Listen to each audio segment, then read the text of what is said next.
नमस्कार, मैं Yatendra Gupta, director of mercy home health care service.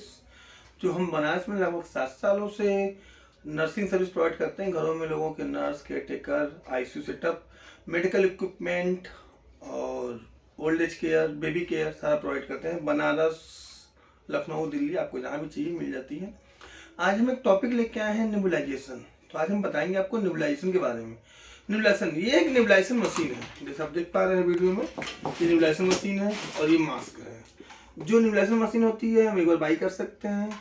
और ये मास्क जो होता है हर पेशेंट के लिए अलग अलग यूज। जैसे ये पुराना मास्क है, तो जैसे ये हमारा पेशेंट है, तो इस पेशेंट को हम मास्क यूज नहीं करेंगे, इसलिए हम नया मास्क यूज करेंगे। ठीक है। तो नेबुलाइजेशन फिर हम जानते हैं नेबुलाइजेशन होता है क्या है। नेबुलाइजेशन एक प्रक्रिया है, मतलब एक प्रक्रिया के थ्रू, जैसे कि किसी भी दवा को ओरल फॉर्म में, टैबलेट फॉर्म में देते हैं, लिक्विड में देते हैं, वैसे ही नेबुलाइजेशन क्या होता है, दवा को भाप के माध्यम से फेफड़े तक पहुंचाया जाता है। आज हम इसलिए टॉपिक बता रहे हैं क्योंकि ठंड का मौसम आ गया है। ठंड के मौसम में बच्चों को बहुत जल्दी खांसी आने लगता है, जुकाम हो जाता है, सांस फूलने लगता है, कफ कंजेशन हो जाता है, निमोनिया हो जाते हैं। इसके लिए हम बार बार हॉस्पिटल न जाए, इसके लिए आप घर पे ही नेबुलाइजेशन दे के कफ को दूर कर सकते हैं। तो आज हम बात करते हैं नेबुलाइजेशन के लिए। नेबुलाइजेशन कब लिया जाता है? जब अस्थमा हो, सांस लेने में दिक्कत हो, खांसी बलगम हो या फिर निमोनिया हो, तब हम पेशेंट को क्या करते हैं, सांस लेने में दिक्कत हो तो उसको हम नेबुलाइजेशन करते हैं। नेबुलाइजेशन में क्या होता है, दवाइयाँ जो होती है सीधे मुंह के माध्यम से और नाक के माध्यम से डायरेक्ट फेफड़े तक जाती हैं।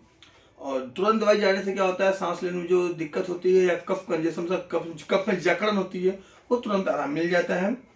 और बच्चों में देना आसान होता है। और ऑक्सीजन लेवल जो होता है, ऑक्सीजन लेवल भी क्या होता है आपका जल्दी मेंटेन हो जाता है। नेबुलाइजेशन जो होता है कि बिना डॉक्टर के सलाह के नहीं लेनी चाहिए, क्योंकि इसमें क्या दवाई डालनी है, किसको कितनी मात्रा है, ये आपको जानना बहुत जरूरी होता है। बच्चों में क्या, जैसे ये बच्चा है, अब इसकी क्या डोज है, इसको कौन सी दवाई है, किस कंडीशन में बच्चों को हम नेबुलाइजेशन देंगे, ये डॉक्टर ही बताएगा, तभी उसके माध्यम से आप देंगे। ठीक है। नेबुलाइजेशन देते समय मशीन को हमेशा क्लीन रखें, हमेशा नया मास्क यूज करें। ठीक है। और मास्क जो नेबुलाइजेशन करते हैं, जैसे ये मास्क है, तो आज हम करके इस प्रक्रिया को दिखाते हैं आपको। हम जैसे ये मास्क है, तो इस मास्क को हम जैसे ये है, अगर जैसे इसमें ये चीज़ें हैं, ये है, इसको हम ऐसे, ये जब प्रेशर अभी भाप बनता है, इसको हम बंद कर लिए। और ये इसका पाइप है, इस पाइप के एक साइड हम यहाँ पे कनेक्ट कर देंगे।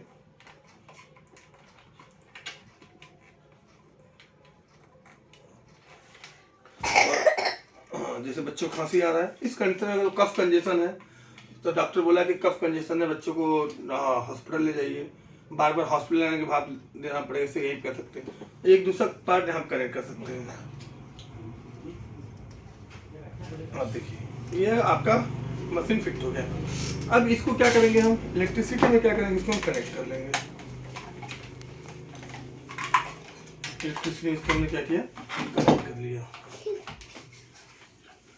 अब ये भाप हो गया। अब ये मास्क हर पेशेंट के लिए नया यूज करते हैं। अगर मान लो एक घर के यूज कर रहे हैं घर में, तो एक ही लोग को देना है, तो एक ही मास्क यूज कर सकते हैं। इसके लिए दवाई आती है डुलिन और बुडी, बेसिक जो यूज करते हैं डुलिन बुडिकार्ड, बच्चों में आस्थालिन यूज करते हैं।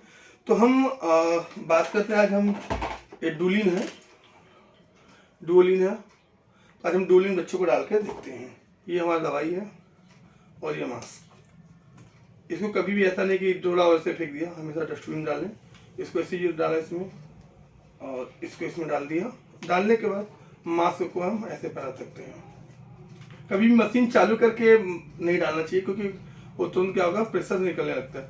अब ये बच्चा है, जैसे हम इसको बच्चे क्या करेंगे, हम अगर बच्चे को लेटा के ऐसे देंगे तो जो दवाई का फ्लो होगा, अगर पूरा नहीं होगा तो प्रॉपर पूरा दवाई यूज नहीं हो पाती है। जैसे ये बच्चा है, बच्चों को बैठा दिया, कुर्सी पे बैठा दिया या बेड पे लेटा दिया। लेटाने के बाद ये मास्क हमेशा टाइट होना चाहिए। ये टाइट हो गया। टाइट होने के बाद हम यहाँ से मशीन क्या करेंगे, ऑन कर देंगे। आप देख पा रहे होंगे कि धीरे धीरे ये वाष्प के रूप में ये बाहर निकल रहा है। बच्चों को बोले सांस लो बच्चा, अंदर तो सांस लो, मुंह खोल के सांस ले सकते, बच्चा मुंह खोल के सांस ले सकता, मुंह खोल सांस लो, अंदर तो सांस लो। इससे ये होगा कि जो ये दवा है वो अंदर तरफ ऑब्जर्व जाएगी, तो अंदर तरफ जब जाएगा तो इनको बच्चे को तुरंत राहत मिलेगी सांस लेने में, और जो कफ व कंजन होगा वो आराम हो जाएगा। तो ये लगभग 2 मिनट से 5 मिनट तक हम इसको देंगे, और यह दवा खत्म हो जाती है तो हम मशीन क्या करेंगे, ऑफ कर देंगे। ठीक है, नमस्कार, थैंक यू।